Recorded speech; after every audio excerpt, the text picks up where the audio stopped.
Welcome to the typical Skeptic podcast, where we dive deep, you decide. Questioning the matrix from UFOs, where the shadows unknown reside. Rob Kalil busting myths like ghosts in the night. Paranormal probes, secret space ops, yo, we keep it real, no fright.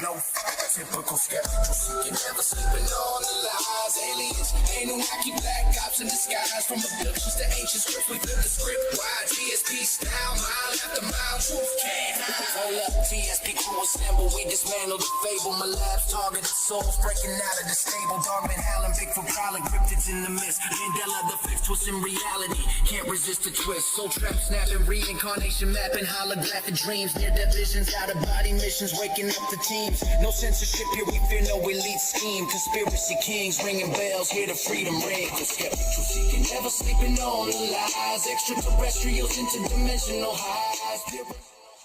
Welcome to Typical Skeptic Podcast. Be sure to like, subscribe, and turn on notifications.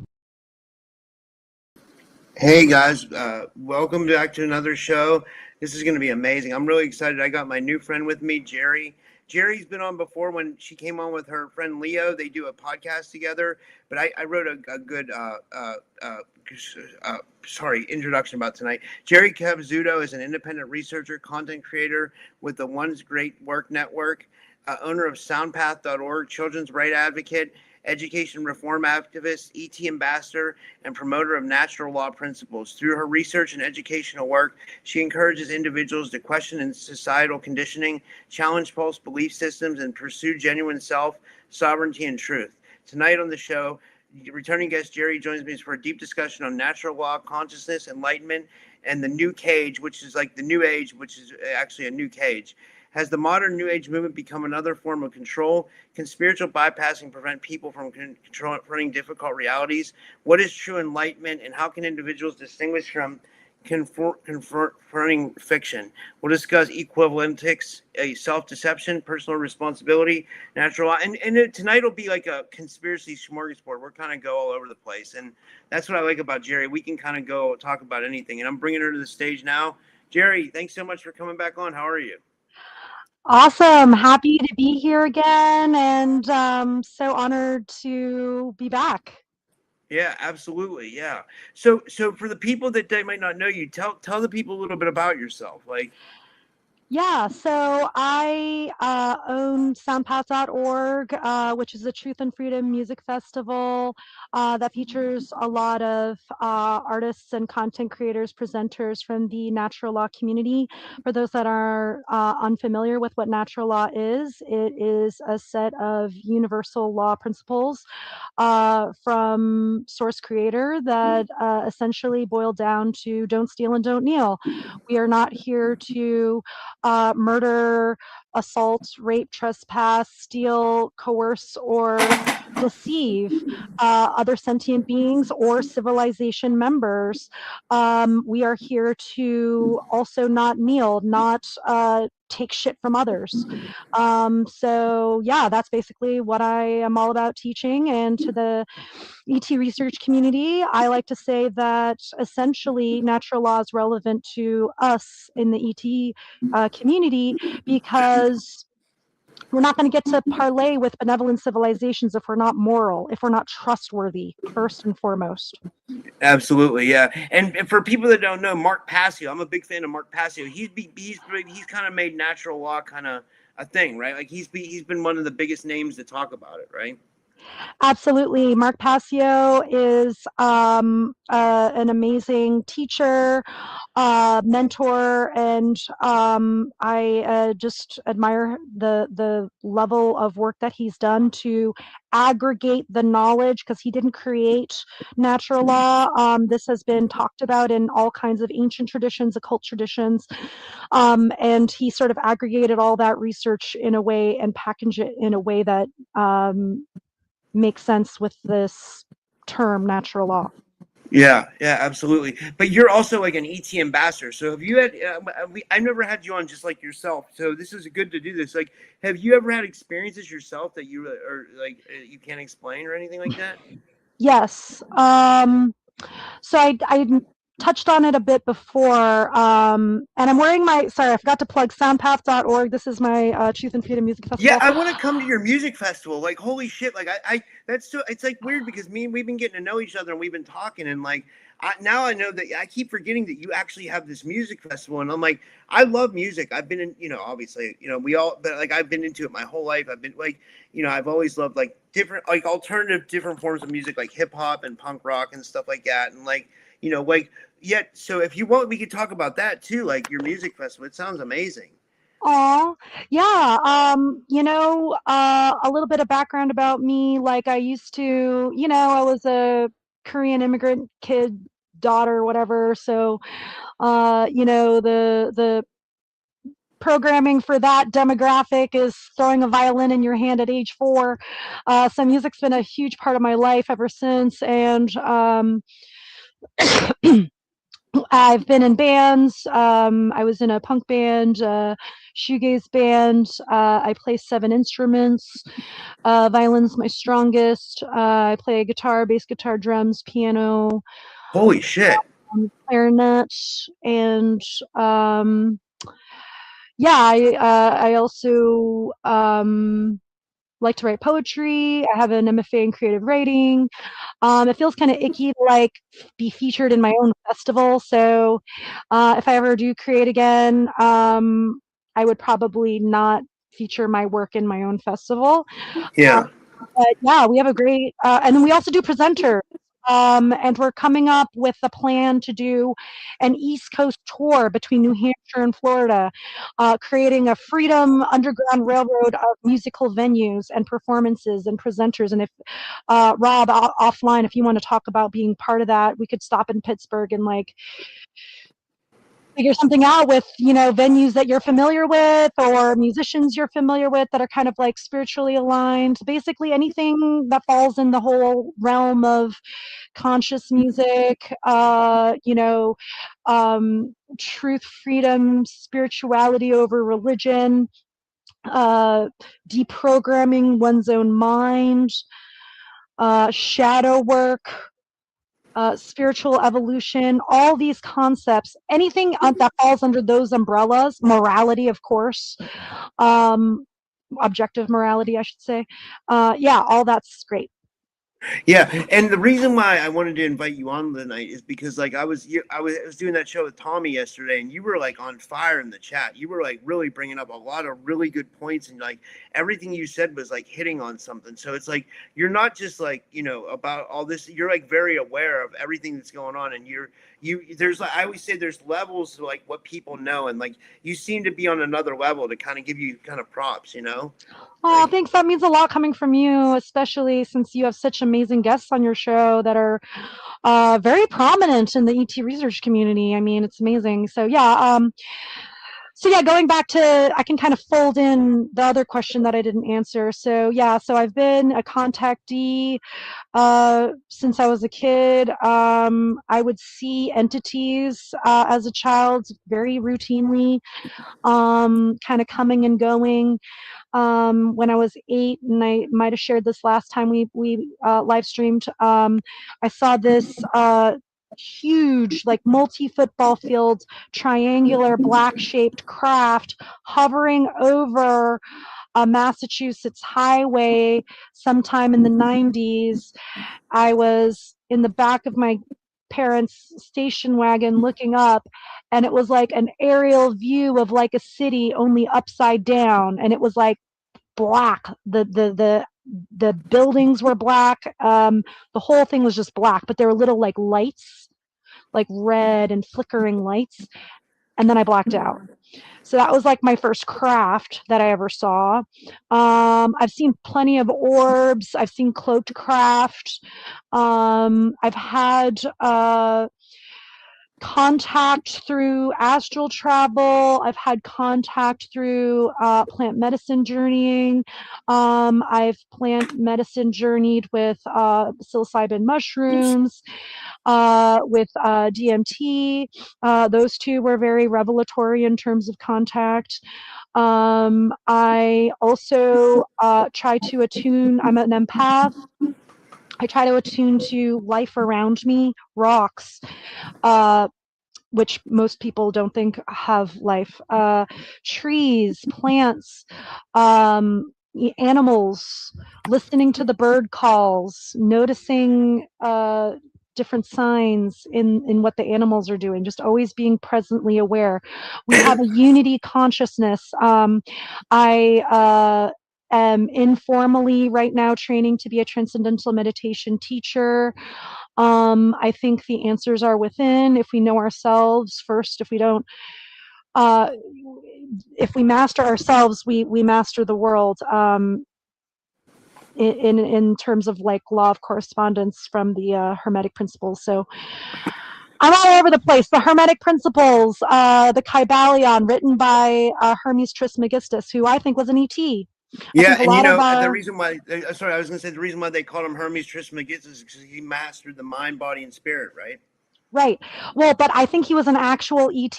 That's what I'm saying. Like, a lot of people may think of ETs as, okay, a great alien coming to, abduct you or whatever. But,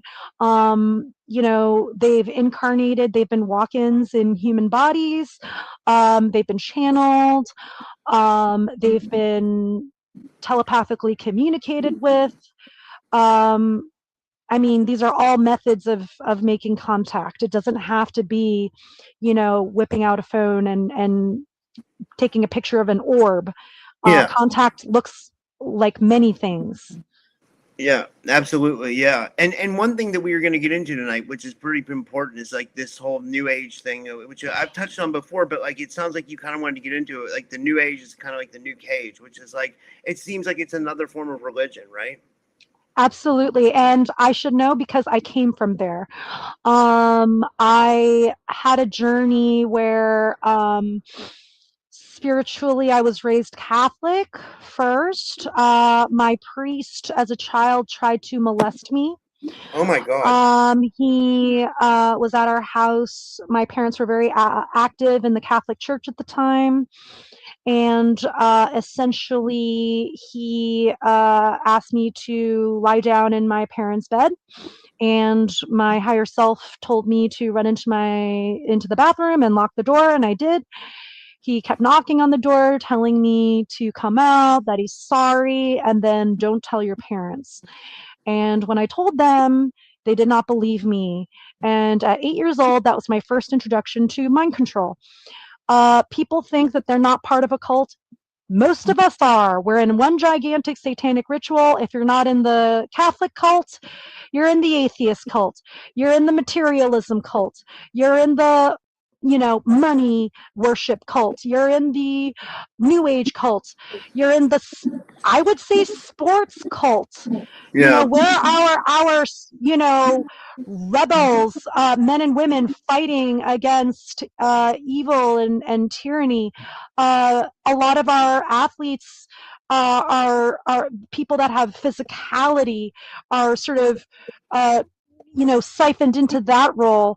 Our Shakespearean uh, artists are funneled into like you know Hollywood and stuff like that. And so like we could have a movement of saying no to man-made authority, but so much of the movement has been they've been recruited, and so we need to recruit ourselves into this cause, this common Yeah. cause. This was a good question. This is from Carice Codet. She says, I'll read it. It's up on the screen too. She says, as to the title Natural Law, can you help shed light on why Source doesn't protect divine feminine from bad men historically being harmed from trying to activate and heal? I am going to answer as both an embodiment of the masculine and feminine, which we all have, even though we may incarnate in a certain physicality. The goal is to be balanced in both. And so my feminine care is just firstly crying in pain for those that have suffered. But the masculine in me is saying we need to fight back. Women need to fight back against men, and women need to fight against bullies. And, women are socialized to not feel anger. Men are also socialized to not feel anger. Anger can be sacred. It can be the fire for self-defense. It can be that which stops evil. So, yeah, Yeah, tapping into that sacred anger is my I just answer. want to say it can happen not to guys, not like well, I guess guys can get raped too, but I mean, like, I'll just tell you a situation I had. Like, I'm not gonna say who it was because I don't want to call anybody out, but like, I was dating this girl and she was really nice, and like we used to talk on the phone every day, all day long. Like we would talk for like literally, it seemed like we spent like 2 weeks on the phone before, and then like we met, and then after we met, like her personality started to change, and I realized that she had like borderline personality disorder, and she started getting like demanding and angry, and she started getting mean and starting to take things out of me, and she started to be like emotionally abusive, and I was like, what the fuck, this is crazy. Meanwhile, she'd be nice to everybody else, but like she'd somewhat deemed that I was her target, and like me being a nice guy, I would never, I mean, I would never hit a woman. I would never like, I mean, like, and I don't want to argue with people usually. So I just found it to be really strange. You know what I mean? Like, so it's like it can happen to, I know what you mean, because women oftentimes though are the on the bad end of like sexual abuse and satanic ritual abuse, which is like really horrible. You know what I mean? So I do agree with you. Women do need to protect themselves. It's bad all the ways. It's bad all around. Yeah, and we have these sort of archetypes, right, in our culture. Well, okay, only women are getting raped. Let's look at prisons and the rape rate in prisons, and I'm sure that you could find plenty of males that have experienced that. Um, on the female side of things, okay, females can be absolutely predatory in terms of being a gold digger, only valuing their male partners through their value materially. That is another trap spiritually, of course, and it's and there are men that can be gold diggers to women, and so like just realizing that these transgressions against our natural rights can happen from wherever. Yeah, yeah, absolutely. This is a real. We can bring up comments. This is cool. This is a Corey. She says, "Yeah, New Age woman guru literally stole all my money by deceptive means, by nefarious means of hypnosis, sex abuse, and real occult. Nothing seems to happen to them." Yeah, so let's talk about the new age, which I think we should start calling the new cage. So the new age tells us that, oh, well, positive vibes only, or, let's just, we can manifest by just thinking. And it's true that having an intention, setting an intention is important, but that's the first step to right action. We have to back it with action. There's a lack, there's an inertia in the new age community. I've even and there has been some scientific studies of what's called the Maharishi effect in the transcendental meditation community, where people notice crime rates go down in areas where people meditate more and everything, but the statistics can easily be argued in such a way where, okay, well, if you have these prominent members in the community, they're interacting after they meditate with others in their community, and there can be a ripple effect from those interactions. The point that I'm making, it's not necessarily the meditation that's creating the effect necessarily in a causal way, but it's correlated to the behavior, the actions that the people do after they meditate that's having the effect. The point that I'm making is that in the New Age community, there's no action. Everything's externalized. Same thing in the Christian community, same thing in all these religions. Everyone's externalizing their authority. We are infinite potential beings, spiritual beings having a physical experience. We cannot manifest unless we put action into it. The other thing that is really sad about this story is, there's a lot of gurus that are very predatory, and it's the case in all religions, and New Age is no exception. Yeah, absolutely. And this was a good comment from Rachel Cowell. She says, women, girls are born with an innate protective instinct practically from birth, energetically gut feeling wise. However, it still doesn't often protect them. Yeah, that's a good point. Yeah. I've often wondered that, like, why, like, like, why we live in, like, do you feel like we're in some kind of, like, prison planet, or, like, you know what I mean? Like, or not a prison, but do you feel like we're in some kind of, like, distorted realm or so? Like, did something seriously wrong with Earth, or somewhere along it went wrong? Do you get that feeling? Yes, I think that at the sort of shadow, sort of dark occult levels, they engage in widespread child uh, rituals, I'll say, so we can stay alive, that are predatory. And these sacrifice rituals open portals into other dimensions, and dark entities enter our 3D realm that way. And this has been talked about in all kinds of literature, predictive programming, movies, etc. So it's not me just, bringing the concept up out of the blue. Like, there's an awareness of this. If people look at, there's a huge, you had mentioned, wow, you know a lot. I don't know a lot. I listen to people that know a lot. I listen to SRA survivors. I listen to ET contactees. When you're researching, go to the primary source. Don't listen to me or Rob. Listen to well, unless you and I are sharing actual firsthand contact stories. That's different. But Yeah. um, you know, uh, like, I'm listening. How did people get their information? I want to know where they got it from. You Yeah, know. absolutely. I'm the same way. That's why the name of this show became Typical Skeptic. Like, I let everybody come on and say their piece, and, like, I don't give much pushback. But, like, in my life, I'm kind of skeptical, and I like to see proof of stuff. You know what I mean? Like, I don't really challenge people. You know what I mean? But, like, so I question a lot of things. I really do, and I think we should. I think we should do that with, like, a strong discernment. You know what I mean? Because everything needs to be questioned. I believe. Everything. Like, I don't know. Like, I I love that. And I love that your tagline is "We go deep, you decide." You're essentially encouraging people to go through the classical sort of method of learning, which is called the trivium. The trivium was basically, in a nutshell, it's inputting knowledge, processing it logically, and sharing that knowledge output with rhetoric. And so they taught this to the Roman slave masters. And, I learned the trivium through a gifted program that I went to at public school.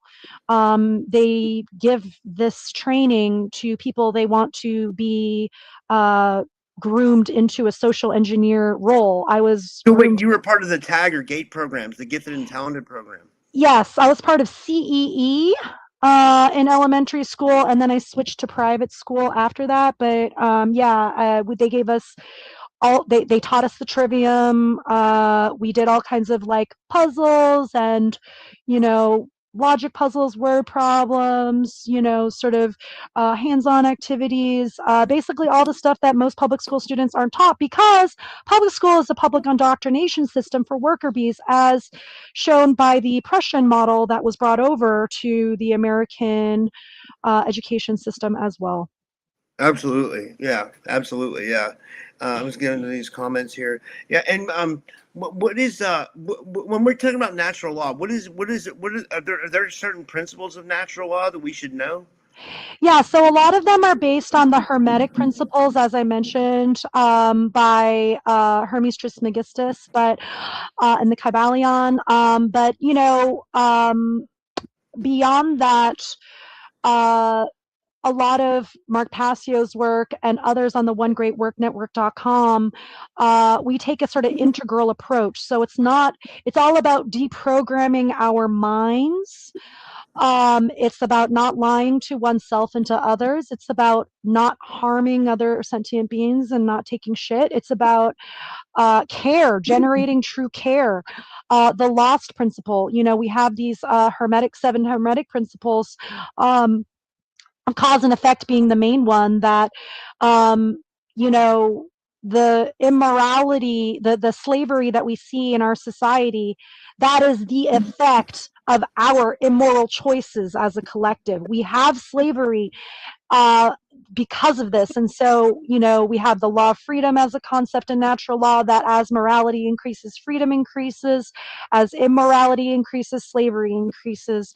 Um, we talk a lot about, just how we're in a giant cult. Yeah, yeah. This is from Terry. She says the system of systems are controlled by not so nice entities. There's no such thing as fair. It seems like I don't know. Yeah, it's a good point. I don't know. I mean, I'd like to think that there are benevolent entities here too. You know, I don't know, but I mean, it's so hard to say. Like I've never met anything. I've never met a Nordic or a reptilian or an angel or a doubt. You know, nothing. You know, like I've had entity attacks, but I don't know what it is. You know, I have no clue what it. You know. Um, So you may have and not even realized it. Many humans may have extraterrestrial origins and may not even be aware. I would say that it's, and it makes sense that if you've had a lot of contact experiences, you probably are a starseed of some kind. If yeah. you even notice that you have entity attacks as an awareness in general, that's a light ability Yeah. common in What star was seeds. something weird was happening. I don't know if I ever told you this. So what was happening was like when I was getting like the attacks, it'd be like 3 in the morning, and outside there's a window right here to the left of me, or right where my bed is, and like it'd be like 3 in the morning, and you know, if you ever like imagine like an elevator falling and then it comes to a screech, it would go like like that. You know what I mean? I would Yeah. hear that noise outside my window like 3 in the morning. And I would look out. I thought it was like the trash compactor, but it wasn't the trash compactor because that's usually when they come at that time. It wasn't that. So I have no clue what it was. It could have been a craft. It could have been a portal opening. It could have been any of that stuff. You know what I mean? Like I'm it thinking was very portal. strange. Yeah. I would leave your window open so that they can't stay in your room. I would also recommend, if you have any mirrors, I just take like a lipstick or, you know, little marker and dot 3 of the 4 corners so that it's asymmetrical. Selenite balls trap dark entities as well. Keeping it in a, you know, dry area so that they don't disintegrate. What else? Just That's cool. prayer to source, Yeah. and not out of desperation, but out of summoning the. We're all fractal expressions of source.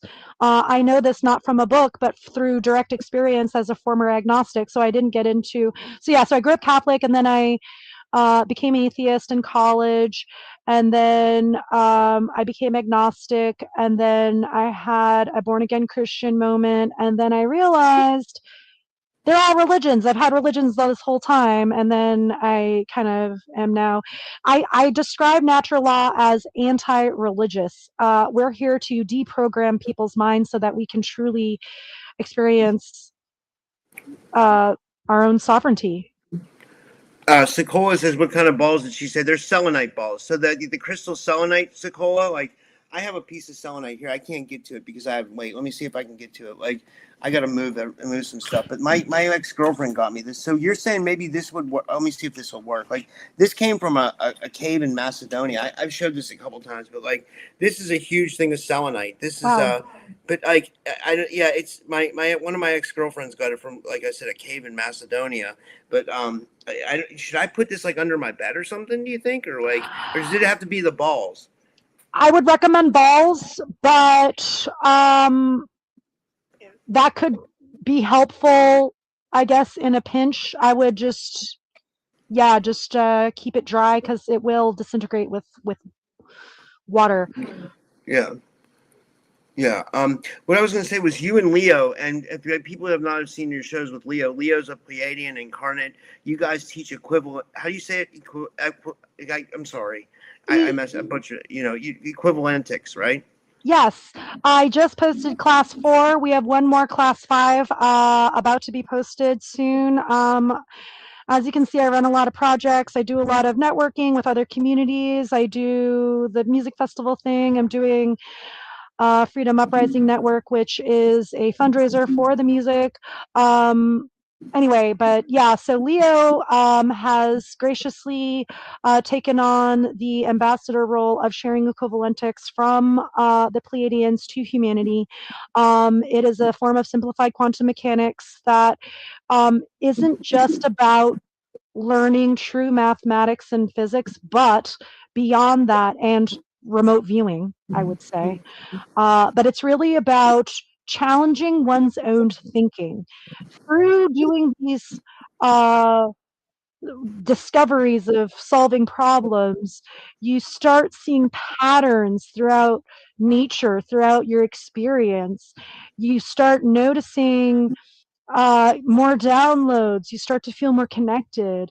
Um, it's a very, and mathematics is a universal language across civilizations. So um, I highly recommend that people learn it because their children on their planet learn equivalentics. So adults can learn it as well.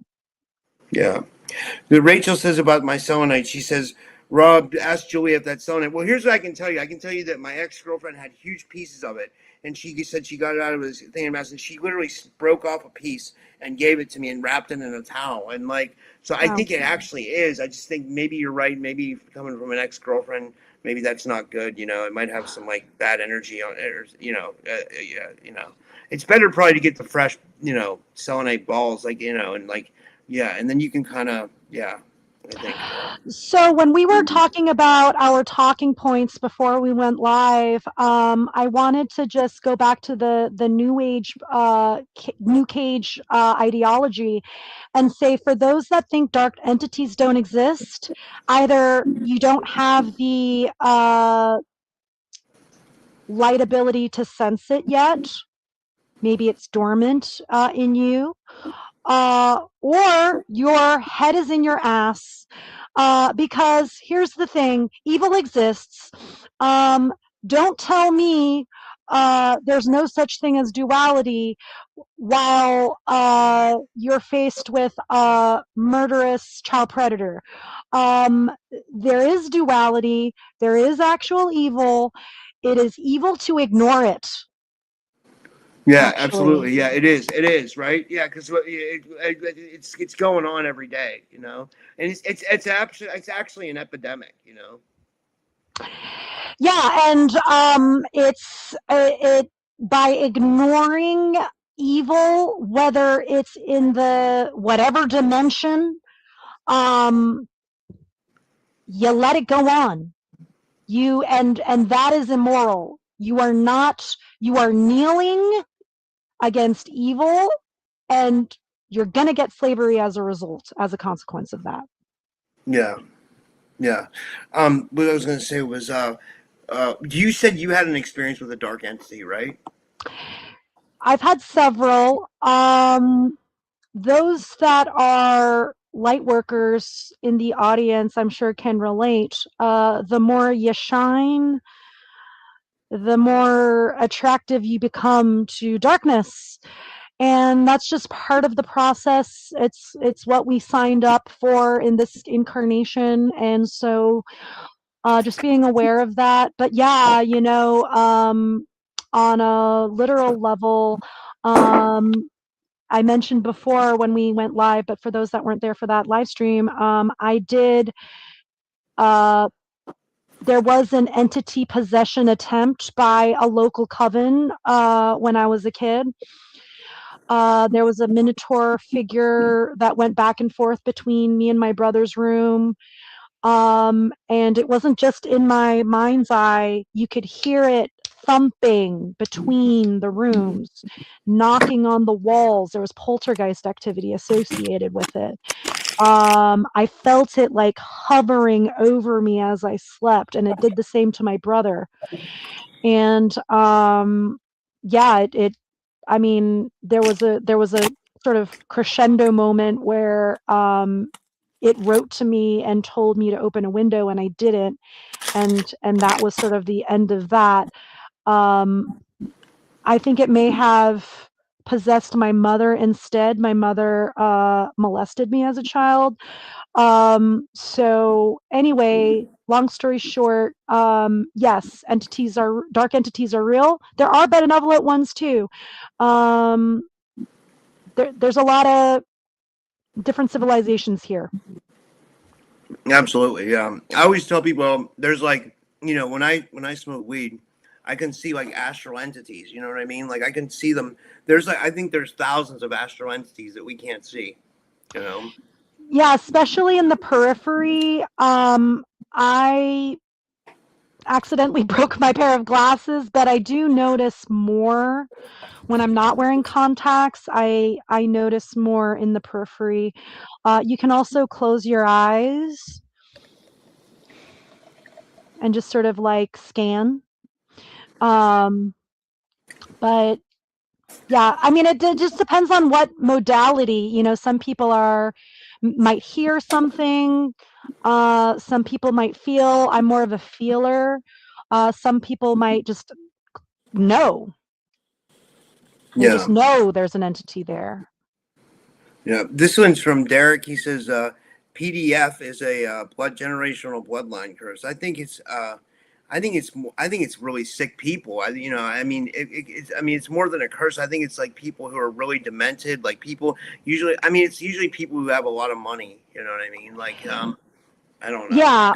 So my parents were both very abusive to me. They were both in the medical industrial complex, and were wealthy and prominent in the Catholic Church community. I could have easily been. I mean, I was marked. They wanted me. They've been wanting my soul for a very long time. Whether it was through that, Minotaur attempt, through the priest, through my mom. Uh, and, you just stand up for yourself. That's all that one can do. Just say Yeah, no. that's a good point. Yeah. Let me see here. This is a good comment. This is from let's see.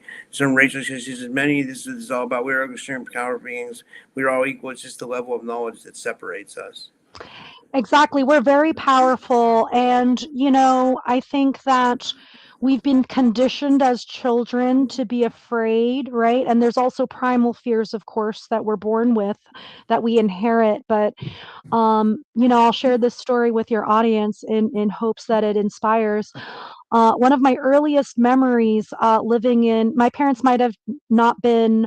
Um, Outwardly overtly satanic, but they were de facto Satanists. Absolutely. They worshiped money.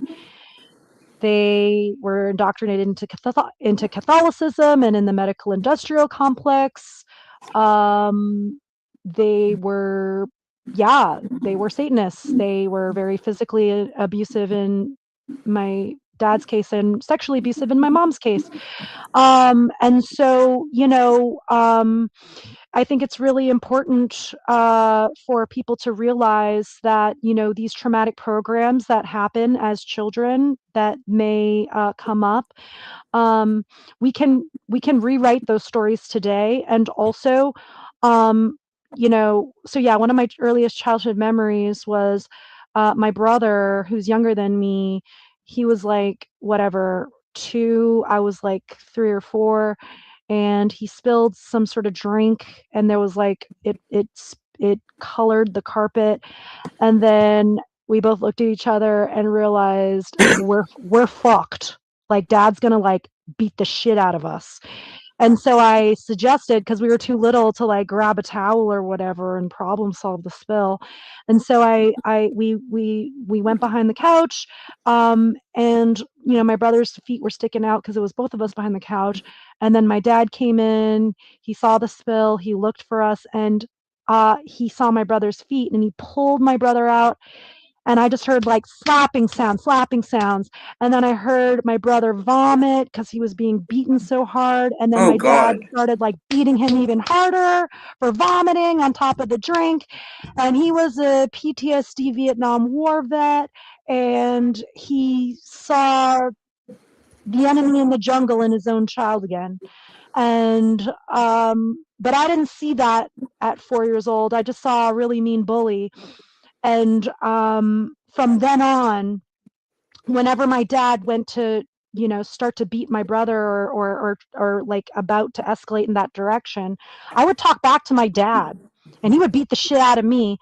And it was like living in an octagon every night, or not every night, but I would say once or twice every other week for like God, I'm my whole sorry you. childhood. Yeah. I'm sorry you had to deal with that, Jerry. That's horrible. That really is. And you're a great. You seem like a really good person. Like Oh, I can thanks. tell you are, and I can tell you're really strong in your like convictions. Like and that's Thank good you. to be like that. Like I just wanted to show you. I think this is one of your people. I'm not sure.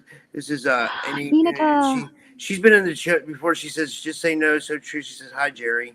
Yes, Inika's taking the equivalentics class. We have another one on July 5th. Inika, Leo, and I did a podcast. You can check that out on the NGT Narrow channel on YouTube, as well as my channel, godislovetruthfreedom.com. And if people want to join the next equivalentics class, I'm dropping the email here. Inika is a dear friend. And yeah. Glad she's That's taking the class. awesome. Hell yeah, yeah. Yeah, well, guys, well, we can take some more questions and comments. That'll be cool. Like, we still have some time. So, and she said this. She says, you're so strong, Jerry. You really are, because I can tell you've been Aw. through a lot.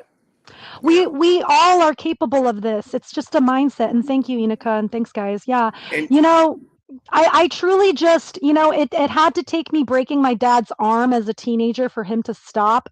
But you don't realize how much power you have until you have it, and when you yeah, realize you have it, it's like it's bountiful. yeah, absolutely, yeah. Um, let me see here. And this is the email, guys. If you want to get a hold of Jerry, it's ngtnarrow@gmail.com. And this one is from Rachel Kyle. She says, adversity is always a very powerful tool. What doesn't unalive you makes you stronger. Yeah, for sure. And, someone posted in the chat earlier about manifestation and just like protecting one's thoughts. And that's true. And I would also say, we don't want to fall into the new age or new cage trap of, okay, positive vibes only. Like we need to recognize reality. But in terms of manifestation, we do have to think positively and just really like it starts in the mind. That's the law of mentalism, all is mind. And so it starts in the mind, and then through that we can take right actions. Absolutely, yeah, yeah. Let me see here. What other? And how do you think we can achieve? One thing we were going to talk about, we didn't talk about, is how do you think we can achieve true enlightenment? Or is that possible? I think that I will say in my own journey, I think that firstly, just being kind to oneself as a process, that what may seem like setbacks, obstacles, failures, just trying to think of it as a learning opportunity. And then also learning patience, learning surrender for things you can't control. And then also sort of seeing one's own fractal divinity of the one that we're all a part of. And I don't know. I feel like I'm just like riffing. I'm just like channeling whatever messages are coming through. What was the question again? How to achieve true enlightenment, if it's possible. Like, Oh yeah. a lot of people talk about like the great work, like doing the great work, and Correct. Yeah. So the one great work. So once you do the great work on yourself of integrating the shadows within yourself, the childhood traumas, forgiving yourself for having religious thinking, for immoral actions and choices, and then moving forward with that, moving beyond the guilt and shame, taking right action from that space, Yeah. and changing the behavior. And then once that's mastered, once you've mastered the self, you want to share that knowledge with others. That's why true enlightenment can never truly be achieved until we are all free. Yeah, one thing you mentioned was like, and this is what I wanted to explain something to the audience. Like, and I'm glad that people are tuned in for this. Like, you mentioned, like we have to work on our shadow. Like, one thing that I've had with this energetic attachment or this entity attachments, that's one thing I've had to do is like really work on my shadow self and identify what's going on wrong in my life, that why this thing keeps attaching to me. And like for earlier, Derek said in the chat, and Derek's a dear friend of mine. We're like really good friends. He's one of my moderators. He said, "Get rid of the apport, Rob." It's like, okay, like if he knew, if like I don't think he understands. Like I've tried like maybe 13 healers, a Native American elder, a Christian deliverance minister. I've tried everything possible. I do multiple clearings and purifications on myself. I do Japanese Shinto purifications on myself. I do everything possible. It's like every day, it's like a spiritual battle. It's not as easy as just getting rid of it. If it was that easy, and like, you know, like Tommy said last night, Tommy thinks it's like, government, you know what I mean? Like it's like, you know, and it could be like, so I'm not, I don't even want to put a name on it because I have no clue, but all I know is that it's just something I'm dealing with. But like what I'm saying is like, it's really made me dive into like myself, because I noticed something when I get like triggered or angry or upset, it kicks in more, you know what I mean? It's very weird. Like it's made me identify so much. And but like it's like someone in the chat said earlier, whatever doesn't alive you makes you stronger. It's definitely done that, because I'm learning so much about attachments and entity attachments and spiritual warfare and like, you know, and shadow work, and like I'm working on myself. So, you know, when you guys see me, like, yeah, I'm truthful about having an attachment, but I'm doing a lot of inner work. Like I'm really like trying to beat this, and I'm very honest. Not many people would be honest about it, you know. I'm documenting all this. Oh, because also if something happens to me, I want you guys to know everything that's going on, you know. And I think I'm pretty clear about everything. I think I don't seem like a possessed person right now. I think I'm pretty clear about like my thoughts and everything, you know. I don't know. Absolutely. And just being aware that they may be sending intrusive thoughts, but that's all that they can really do. And then, you know, I used to like think of them as an enemy, and they are. And through seeing them as something to learn from so that you can be a better spiritual warrior against them, you do have to start seeing where you are weak spiritually. Okay, Yeah. I have a trigger about this, or you know, I'm obsessed with this kind of thinking.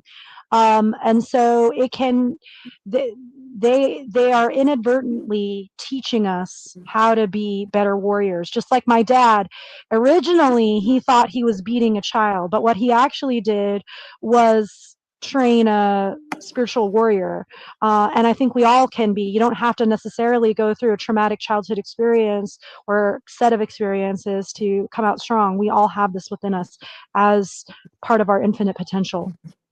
I absolutely agree. I agree. Yeah. And I think whatever doesn't kill you makes you stronger, right? And it seems like, you know, it's like I don't know. What do you feel like? I said this earlier in my other interview. Like, so part of me feels like the veil's thinning. Like, I don't know if you heard me say this, like in my last show, but last night I went out to smoke at like 3 a.m, and I saw this like weird like baboon, or I don't know if it was I can't remember the animal I said, but it was like it was smaller than a bear, but it was bigger than like a fox or raccoon, and it was walking behind the cars, and I only saw it for like a second, and I was like, holy shit! I was like, was that like some kind of like creature? Like I'm not even, it could be any animal. I don't want to even like you, if you know something about me, I'm always neutral. I don't want to say it's something because like, you know, I don't want people to think I'm lying or something like that. I have no clue what it was. All I just know is it would freak me out at 3 a.m, you know. But it was really bizarre. But it makes me think the veil's thinning and things are starting to come through, you know. Yeah, especially in your area, unfortunately, and anyone who lives in a religious area, religion as defined by belief in government, belief in Judeo-Christian religions, belief in materialism, belief in left versus right politics. I mean, these are all religions. And so if you're going to be in such an area where people are so mind controlled, that's going to be the perfect looshing farm for entities. And so if you're a spiritual, light worker in such an area, yeah, it could have been a skinwalker, could have been some sort of astral critter that you saw passing by. Who knows? Yeah, this is Tommy, by the way. This is his name, Jimmy Chopstick. He says, no idea. He says, I'm under attack and losing. I think he was answering someone's question in the chat, but like, I feel really bad for him because he's heavily targeted. And I consider Tommy like a brother. I hope he's okay. And like, if you guys know Tommy, reach out to him. And I think we all need to stick together and help each other right now because, like we are all in a big battle. And I want the best for Tommy. I really like him. He's been a great guest for my show. And like, he's an amazing person, like he just sent me a skateboard out. Like, it has my podcast name on it. He made it. He's an amazing artist, So like I hope he beats whatever is going on. Like it seems like he's being attacked like worse than me because he has to deal with the Morgellons and like all kinds of weird stuff. Dude, I have a couple girlfriends that are SRA survivors, and like when I call them on the phone, it's like click, click, click, click, or like interference or like echoes just on like the phone calls. Even when we go on quote unquote encrypted platforms, like that shit still happens. I've been monitored because I named the Black Robe Society of judges and attorneys having illegal ex parte conversations in my family law case that I'm going through. But basically, long and the short of it is whether it's a local coven in your area where you're being targeted, or when I was interviewing Mark Passio for soundpath.org. He was a huge backer of Soundpath. He donated 4K cameras that he was using for whatonearthishappening.com to Soundpath to use for live streaming. He's so nice. Anyway, when I was interviewing him, there's all kinds of weird audio activity, even though I had like a VPN. And then at one point, one of our computers had like this strobe effect. And then we later found out there was this power surge through the Ethernet. Holy shit. Yeah. When we discovered that, this computer repair guy was like, I don't want anything to do with you guys. Like, here's your computer. I fixed it. Like, don't come back to me. Because if you're being targeted like that, that's heavy. That's heavy. Holy shit. And you had to deal with like some SRA stuff yourself. Not you said it was a local coven that was trying to do something to you or something like that back in the day, or what happened? Yeah. So I mean, I grew up in a satanic town. My parents were very, active in the Catholic Church, which is basically like, every Sunday it's like a blood sacrifice ritual experience for Christ. Like nobody seems to get it, but that's what it is. Yeah. So like anyway, so yeah, I think it's important to be aware of where the darkness is, and like you said, come together. When I've been sending Rob, I've been sending love energy from source to you and to all the light workers that are listening here that are under spiritual attack. I'm sending love source energy to you as well. We are under the illusion that we are alone, and we are not. We are connecting now in this time space continuum experience, and we are strong together. Absolutely. That was really well said. I agree 100%. Yeah, this was a great show. I was going to say, is there anything else you want to cover before we finish up, or Yeah, just kind of going back to the idea of true enlightenment. It's not enough to, okay, now I've mastered myself. Now I've or So firstly, viewing it less as a destination and more as an ongoing process. That's what I was trying to get at before. But then also, once you feel like you've reached a certain level of mastery within that process, making sure you're sharing that knowledge with everybody, as you're doing, as I'm doing. Um, I am not reaching true enlightenment for me. We need to reach true enlightenment as a collective. Absolutely, absolutely. And Chloe's in the audience from Australia. She says thanks. Yeah, she's over on Rumble. Thanks, Chloe. And yeah, let's all send prayers to Touchdown Tommy too, because he's going through it. It sounds like, and yeah, I'm gonna call him after this. Yeah, but this was amazing. I mean, should we take a couple more questions, or what do you think? Like, what you want Yeah, to do let's that? do it. This is fun. It's like a little party. Yeah, hell yeah, yeah. So you guys, if you have more questions for Geri, put them in the chat. It can be about anything. You know, she has her Sound Path Music Festival. You can ask her about that. You can ask her about SRA targeting, ET contact. She covers it all. That's why I wanted to have her on, because she's an amazingly bright woman, and she has this next level knowledge. I really truly say, I don't say that about many people. So Oh, you're you so know. sweet. That means a lot. Thank you. Yeah, I said you were in the chat yesterday. And I mean, like, but like I've done shows with you before, and I was always like impressed, and I always found it like really easy to be able to talk to you and stuff like that. So like, Oh, yeah, okay. thank This you. one's from Chief Mustache. He says, "Is the festival once a year?" Yeah, so last year was our inaugural festival. We did it mostly online, but also live streamed from an actual venue in Pennsylvania. Right outside of Philadelphia. And this year, just because of funds and just frankly my own personal life, we're going to do it online. But for 2027, I'm actually considering doing a tour of the East Coast. I'm talking to folks around Pork Fest in New Hampshire, Porcupine Freedom Festival.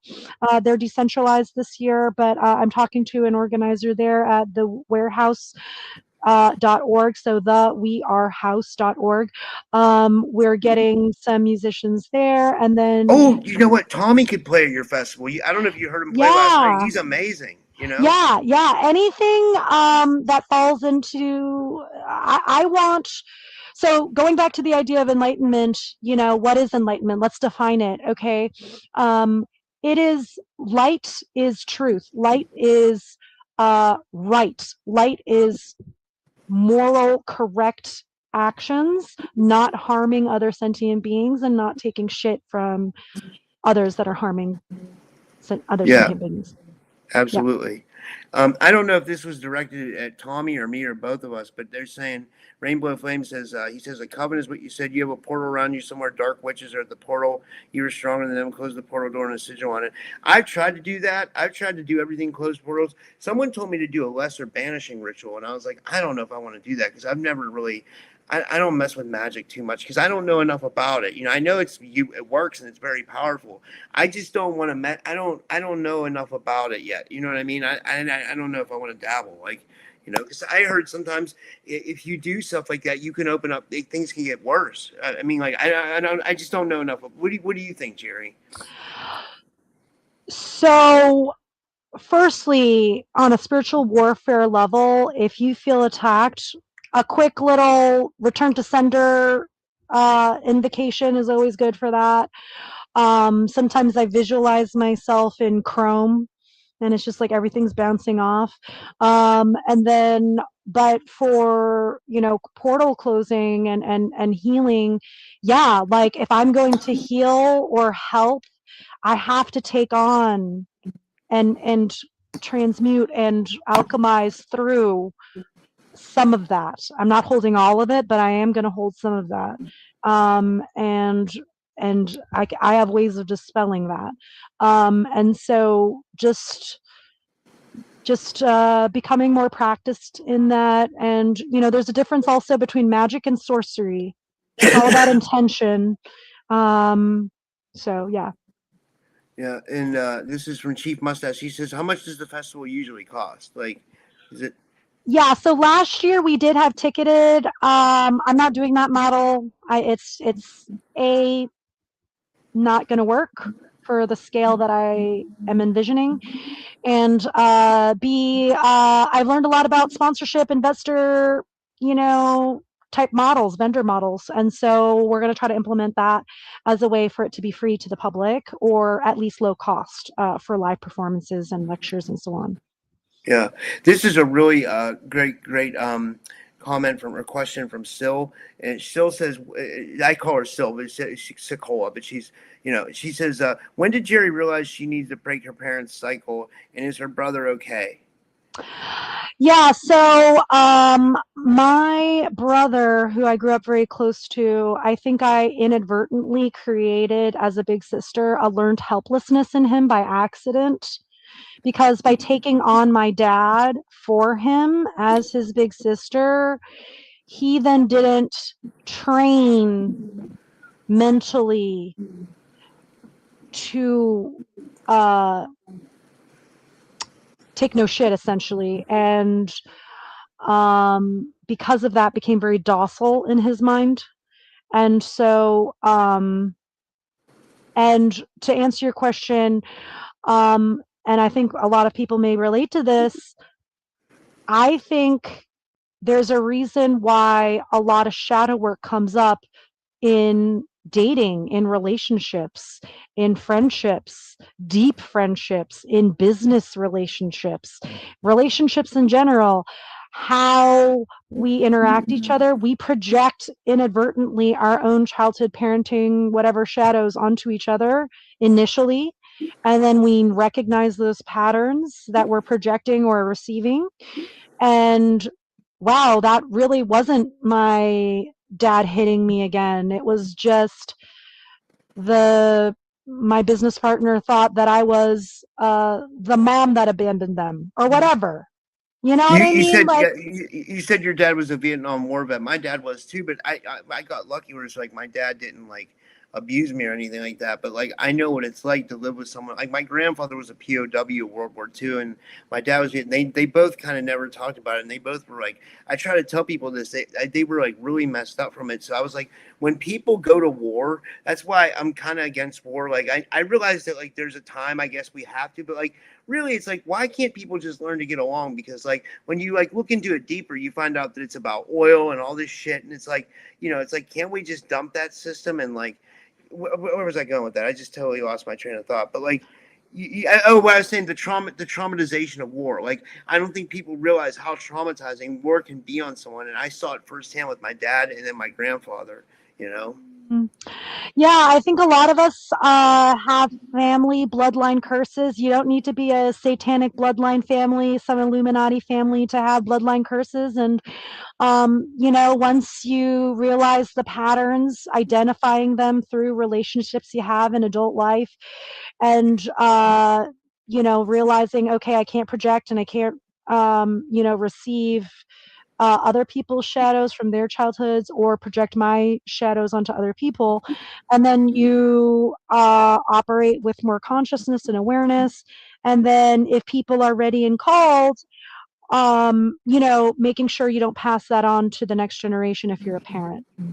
Yeah, yeah. This is just a good comment from Melly. She says, "We as human beings need to do better. We will and can." I hope so. I Yeah. still think there's a large part of the portion that isn't awake, and they're still like really living in the matrix. But like, and I feel like some people don't want to wake up to it. They're just happy, like living in the matrix. But I mean, I hope we all can wake up to like what you know. Yeah. Dude, I literally had this dream where like I saw humanity in a giant line, and then I kind of zoomed in on one portion of the line, and it was my ex that's giving me and my kids trouble, our kids, I should say, and my mother-in-law who's also giving the family some trouble. And like I was like trying to shake them or talk to them like, hey, what are you waiting for? And they were just like standing in line, like stone faced, face forward. I was like, wake up, wake up. Why are you here? What are you waiting for? What is this? And I was like shaking them. And they were just like they just didn't react. And then I woke up and I realized that's the metaphor for humanity in general. That's the condition. We're all asleep, we're all dead, we're stoned, we're collectively, it's very few of us are awake, very few of us are like, oh wait, it's not about waiting, It's about doing. It's Yeah. about we're not waiting for life to happen to us. We have to make it happen, and be empowered. And a lot of people are just waiting to die. Dude, that you hit on something. So like, I trust me, like I love doing my podcast every day. I absolutely love what I do, but at the same time, I feel like I'm stuck here in Pittsburgh, and I'm behind this desk every day. Like last summer, I got to go to I went to Florida for the conference, and then I went to Iowa to visit this girl. But like that was kind of it. You know what I mean? Like other than that, I was in this house every day doing podcasts. Like I would love to take this show on the road, or like, get funds for that, or like somehow, like, I don't know, because like I don't want to live my life behind this desk every day. Like I want to be out experiencing the world, and I got to find a way to make that happen, I think. Yeah, so I'm filming this from my RV. Oh, that's my dirty clothes. Yeah, so I'm the I same way. Like, I'm the same way. If I showed you, I have a bunch of dirty clothes on the floor too. I swear to God, I'm the same way. I do the same thing. I don't care. Yeah, yeah, man, like I really don't like. I think if people can just start with like deprogramming themselves out of the rat race, out of money, out of worship of money, that's like a great like first step spiritually. But yeah, like sort of crafting one's life. Okay, back engineering it. I don't want to be behind a desk. I don't want to have a 9 to 5. What do I want? I want to have the van life. I want to go to national parks with my kids. I want to podcast on the road. Well, what do I need for that? Okay, well, maybe I can take some funds from this 9 to 5 that I'm about to quit and like move it this way. And then like you just kind of like back engineer the reality that you want to manifest, and you yeah, just do it step by step. It's not going to happen right away. And the bigger the manifestation, the more patience you're going to need and more time, more runway. But yeah, dude, I would love to go on the road with you. Let's just like fucking, and we could do like a fucking like UFO, natural, spiritual fucking music thing. yeah. Do you do RV life? Do you live in an RV? Is that what you said? Yeah, right now, my original vision was to do homeschooling on the road with my kids. That's not able to manifest quite yet, but that is a long-term goal. And also, like I said, if I'm working with musicians and performers and artists and stuff. I got, bunk beds here. Got a little like that's my the bunk beds that if they're It not looks being nice. It used. looks nice though. It looks like a cool little Yeah, place. yeah. It's just like and it forces you to live minimally. Yeah, You just stop caring about possessions. yeah. Is it hard to live in an R? Is it? I mean, I have a friend. I have a friend. Her name is Michelle. She's a vegan. She comes on my show. She lives in Brooklyn. She like goes to New York. She lives in her van, but she converted her van to have like everything like kind of like you have it, like and she does van life because she realized that the living in New York was so expensive. But I mean, like, so yeah, she does that too. Do you find it hard to be able to, or is it I just like love it. you love it? I love it, and here's why. And a little bit of background on me. So yeah, I was very indoctrinated into the medical industrial complex slash educational industrial complex, I should say. And so my first marriage was with a pharma exec. I lived in a $2 million home, 5 bedrooms overlooking San Francisco Bay Area. Wow. And I left that marriage because I saw over the 10-year relationship that we had that he sold his soul for money. And I didn't know what natural law was at the time, but I just felt in my heart that it was not my path. And a lot of women especially are indoctrinated through like the princess programming of like Disney and all this to like have a man provide or whatever. And or that's like the apex of like female existence is to like get a rich boyfriend or husband or whatever. And it's like both of those are like shit thinking. And so, yeah, like having experienced what one should consider the material sort of like apex of existence, and I feel more alive in my RV than I did in that mansion. Wow, that's cool. Oh yeah, yeah. Well, you made a choice and you did it. You know, like I mean, hell yeah, like that's awesome. Yeah. Thank Does you. anybody have any more questions for Jerry before we go? Anakin says she loves the idea of letting go of money. I do too. I wish we could live in a society where we yeah, you know. Yeah, I was at a point where, okay, I could continue making pretty decent money at the time. I made six figures. I was Wow, that's living pretty in good. San Francisco, which is a very expensive city, and we were about to buy a house, and I was like, I don't want this life. Yeah. I would not grow in that trajectory. I was And just similar. I was a mortgage broker for 10 years. And like, hmm, I worked for Wells Fargo and I was making like in 2008, I was making about 60 to $80,000 a year.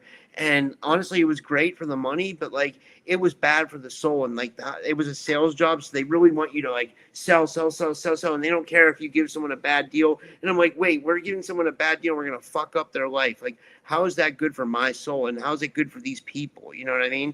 I didn't want to be a part of that, even though it paid well you know. absolutely. And, for those that are parents, oh shit, well, if I go on a spiritual path, how am I going to provide? How are you going to provide in general? You just fucking figure it out. You're a grown up. Fucking figure it out. Like, what skill sets do you have? What skill sets do you want to learn? Yeah. What can you bring to the table? What job experiences or career experiences can be translatable into whatever entrepreneur experience you want to have next, or small business experience you want to have next. Like it's just like you can do it. Believe in yourself. Yeah. Absolutely. Yeah. Rachel Kyle says, "Put your big boy, big girl pants on." Yeah, absolutely right. Yeah. Aw. This is a great show. This was a great show, Jerry. I'm so glad we Aw. did this. Yeah. Let's do it again. That'd be fun. I Absolutely. I Yeah. was telling you, okay, I'll just say this, all right? Like, I want to do like a fucking UFO conference with you. My other friend Ryan, who I know you've met, Ryan Golombeski from Yeah. Finding Yeah. He's cool. Bigfoot. Yeah.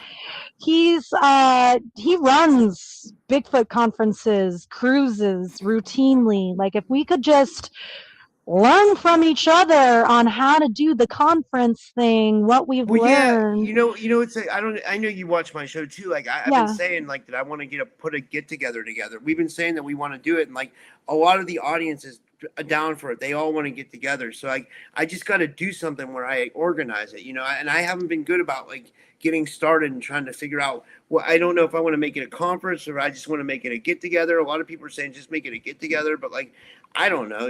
I was thinking doing New Orleans because like I like the idea of New Orleans. I don't know, like what do you think? Like, I would say, and I've learned a lot from our mutual friend Corey Enderlot. Start where you are, maybe just if you have like a local business that'd be open to hosting an event or some sort of community center, that doesn't charge for you to, have a gathering, or just like meet at the park, get a GoPro and just, share ideas. I mean, we're doing it now. Like, we're having a online community experience right now.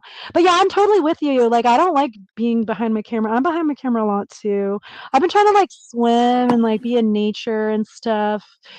I can't. It's very, the blue light, Jack Cruz, like the blue light's really bad for us guys, like those that are doing Yeah, content I creation. had it Like, turned off completely on my other computer. I had a dimmer on my other computer. I gotta find this is a new computer. I yeah, I gotta gotta find the dim dimmer mine. on this one because like Yeah. it is bad. I can feel it on my eyes. That's why I was kind of like because I did a show before this and this one, and now I'm starting to feel it on my. You're absolutely right. Like because I don't have the dimmer on this one. Like you know what I mean? How there's like a blue light dimmer on the computer. That helps a little bit, but like Jesus, yeah, I definitely feel it. Well, and Jack Cruz, it affects your mood. It Yeah. affects your hormone regulation. It affects your sleep cycle, circadian rhythms, like there's a reason why they studied the shit out of this in the CIA and prototyped it in Las Vegas and then brought LED lights to the world, telling Wow. everyone that it was all about, energy efficiency. Meanwhile, they're sitting on free energy technology from Tesla and other civilizations, Yeah. and they won't give it to us. And so now we're all just waiting for AI to be so energy consumptive that they'll just have to give us free energy at this point. Like, Oh, fuck what them. do you think about the data centers? I mean, do you think it's a big like it's a? I mean, I, yeah, I, I actually, in this specific experience and realm, I think that if we have a critical mass experience of, okay, well, we can no longer use AI with the energy resources we have on this planet, the answer will have to be free energy, which we yeah, do have the ability to have. The Egyptian pyramids were fusion operations. They yeah. had cold fusion. You're so, oh, I love your self care, man. I'm I wearing mean, my hat, I'm doing the chinky eye thing. I'm I gotta dimming give my Melly screen. Star said There's I too wear much my blue light. sunglasses at night. I was like, I have my sunglasses right here. I can put them on, so like that it helps Yeah, my eyes a dude. little bit. Now I can go for another 2-3 hours. We can take calls. No, I'm just kidding, but like I can go for a little bit longer. Like no, I mean I do so much podcasting. You I do love it though. do. I do love it. Like it's my favorite thing. I want to do this for the rest of my life. I really do. I really enjoy this. Like I mean, I don't know. You I inspire love me, talking. man. What's that? You inspire me. You're constantly podcasting. I know. I'm a little burnt out to be honest. I am a little bit, but Mm. like I just like I don't want to quit. Yeah, I'm not gonna quit. I mean, I just don't want to. I don't even want to take a break. I mean, I know that people say you need to take a break, but I don't know. Like, I mean, I will eventually. Okay, here, and this is another sort of new age, okay? There's a difference between, occasional self care and just laziness and procrastination. Like, we want to make sure we're not workaholics, avoiding, our feelings in the shadows of our traumas of the past or whatever, and our, backwards thinking or whatever the fuck. And we don't want to be lazy and procrastinating and doing nothing. We want to, take breaks. I try to take breaks daily. Meditation. I've been meditating. Absolutely, absolutely, Yeah. yeah, yeah. That's um. Uh, let me see here. Let me see whether we got any good comments. Uh, Oh, this is a good one. This is from Rachel. She says, all the good info here tonight. Last two shows will naturally raise people's vibes. This integrates and ripples across. This is why the veils thing. There's an arms reach out for most of us because sharing it. Yeah, I agree. Yeah. Yes, the work. So, no spiritual bypassing. Don't wait for an external deity, entity, authority, man made or religious or otherwise, to change. It's not just about raising your vibes. You have to do work. You have to podcast as you're doing. We have to spread the word, activate people. My friend, Derek Bros, he's been kind of like a big brother to me in a way. I really look up to him as well. He's doing an activation tour right now. He's basically doing what you and I are talking about. I'm like studying what he's doing, and I'm like, I want to do that too. Let's just fucking take these podcasts on the road. And that's exactly what he's doing. And he's just doing it in like parks. And he's not Wow, like that's paying like a huge amount for like these huge ass fucking, Madison Square Garden type venues. He's just like meeting people up at like people's houses, parks, community centers. He's keeping it chill, and people are showing up at some places. It's nice. He's really inspiring. that is cool. I think I've heard of him. What's he talk about or what's he? Yeah, so DerekBros.com is his, I guess, main website. He does so much. He's on the OneGreatWorkNetwork.com as a content creator. He runs Freedom Cells. He runs the People's Reset, which is a conference in Mexico annually. He's an investigative journalist.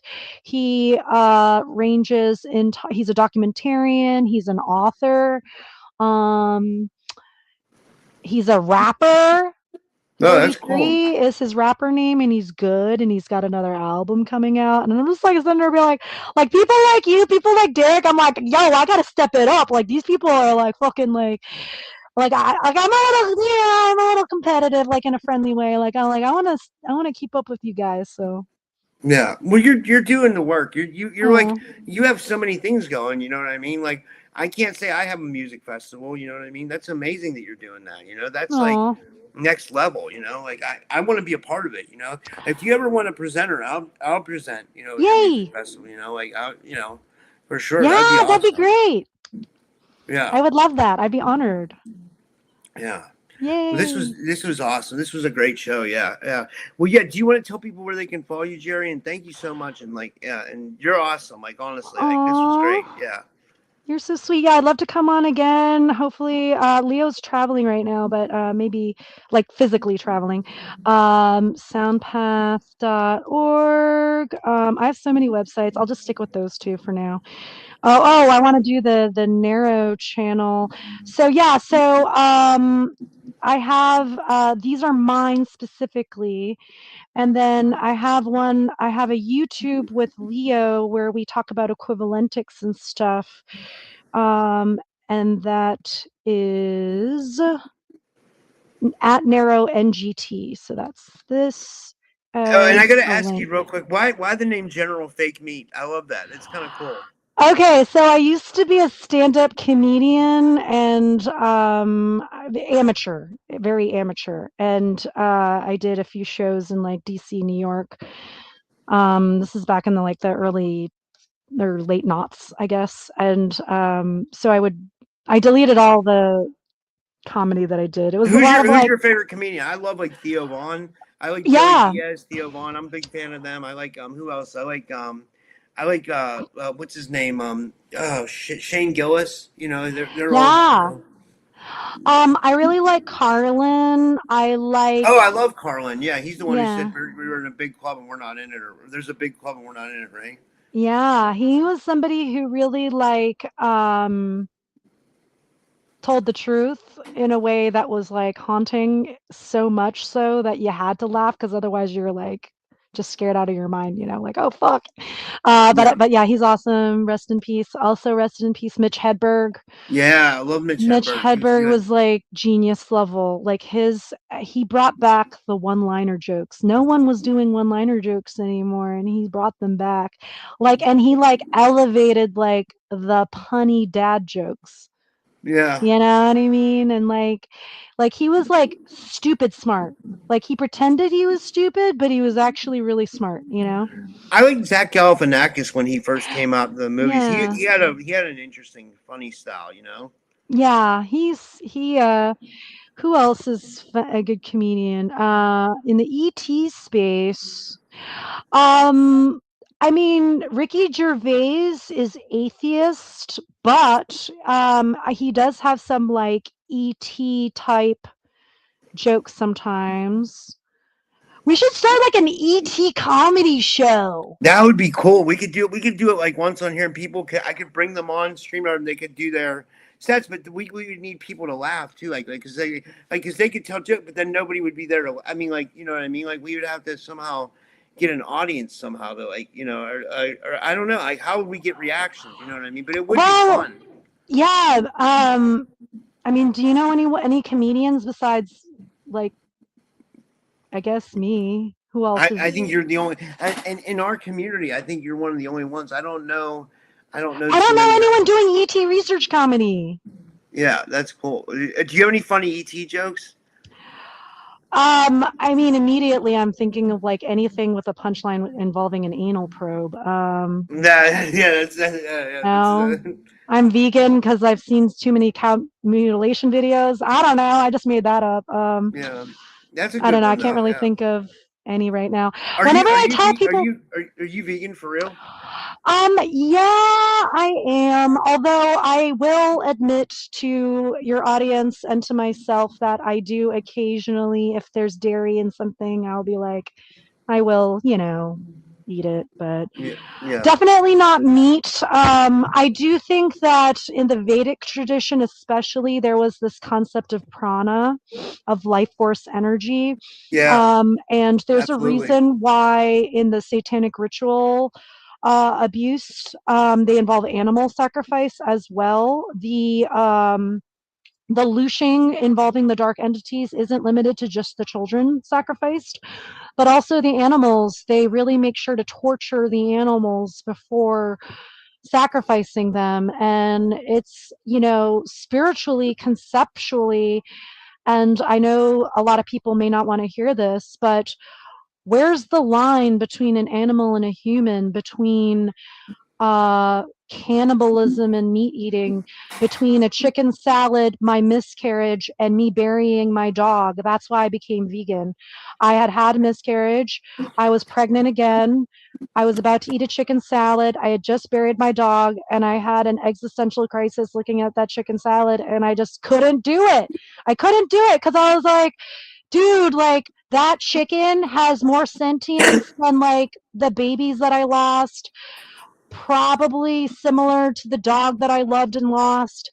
Um, and there's a lot of, sort of like, uh, one could argue, the way we treat sentient beings, and that includes animals, is reflects on us. And if, I don't want to be religious at all about diet, but what I will say is, can we at least agree it doesn't hurt to have more plants in one's diet?